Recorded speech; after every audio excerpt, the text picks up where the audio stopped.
Google's newest phone is just around the corner. Here's what we're expecting from the Google Pixel 5.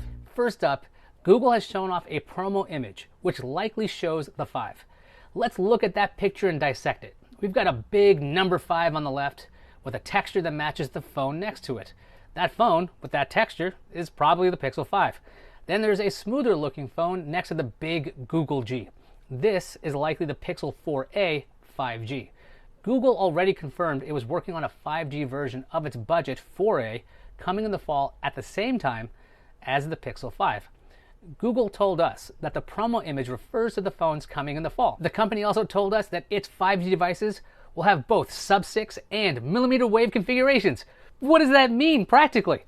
What it means is that Google's 5G phones will be able to run on both AT&T and Verizon's 5G networks because there's more than one type of 5G. Now, if you want to change carriers while you have a Google 5G phone, you won't need to get a whole new phone to do it. Since this is the Pixel, it looks like stuff's been leaking like crazy.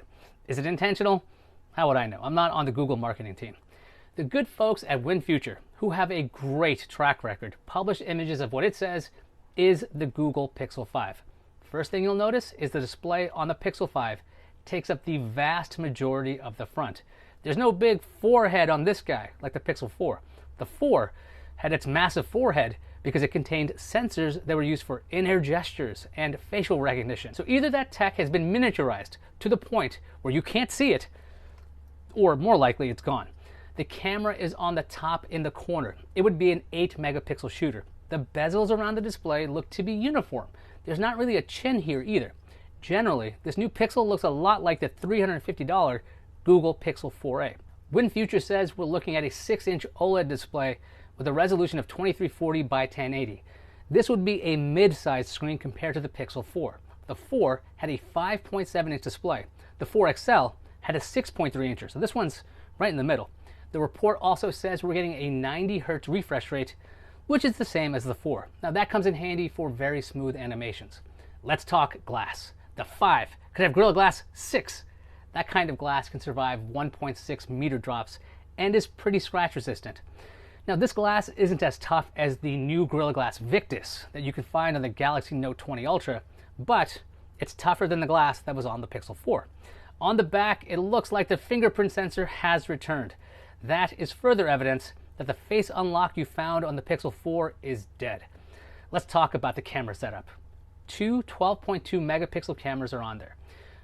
It's Google. They're probably going to be great like all the rest of the Pixel cameras. Who are we kidding? Let's go inside the Pixel 5. Tons of reports say the Pixel 5 is going to be powered by a Qualcomm Snapdragon 765G.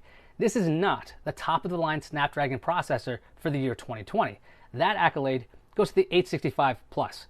However, the 765G has a couple of advantages. One, it costs less than the 865, and we'll get to pricing in a little bit. And two, it has an integrated 5G modem. The 865 does not.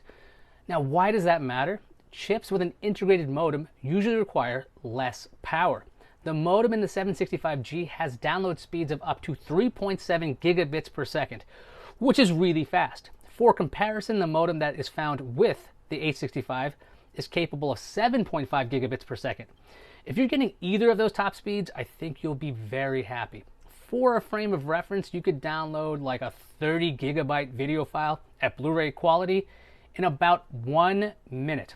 And that's on the slower modem. We're also looking at 8 gigs of RAM on the Pixel 5. If you're using lots and lots of apps, you will appreciate this. This would be a 2 gig upgrade compared to the 4. As for storage, reports say the Pixel 5 will have 128 gigabytes. That's the same as the Pixel 4a, which is an improvement from the old Pixels, which started with 64 gigs. If you like taking full quality video and images, you're going to eat up space quickly. 128, I think, will work for lots and lots of people.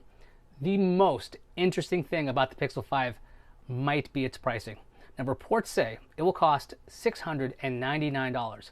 This is based on a survey Google sent out back in May. That survey asked, if these were your only options, which of these Pixel smartphones would you prefer to buy? It listed a Google Pixel phone that started at $349 and the option of a premium Google Pixel phone that starts at $699. Other reports have echoed this $699 price. This would be a $100 price reduction from the Pixel 4. At $699, you're in iPhone 11 territory. And that makes a lot of sense considering that's what the Pixel is kind of supposed to be. It's the major Android phone where Google has full control of the software and the hardware. Everything should work well together from the second you turn on the phone. Google can get updates out to the Pixel quicker than any other phone. On day one of an update, you get it on the Pixel. The Pixel should also have the best assistant experience. The Pixel 4 had dedicated hardware to make more things happen on device instead of having data go from your phone to the cloud and back. This kind of thing speeds up day-to-day tasks, which makes the Pixel more fun to use. While the specs did not match something like a Galaxy S20 Ultra, it shouldn't matter. Google has shown it knows how to make the most of its hardware with some software tricks.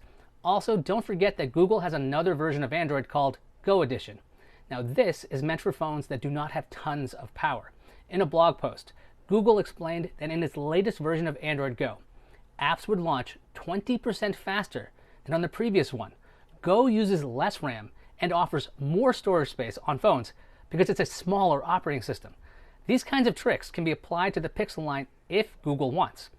If this pricing is correct, then I think Google is figuring stuff out. The Pixel is not the world's fastest, thinnest, insane spec Android phone.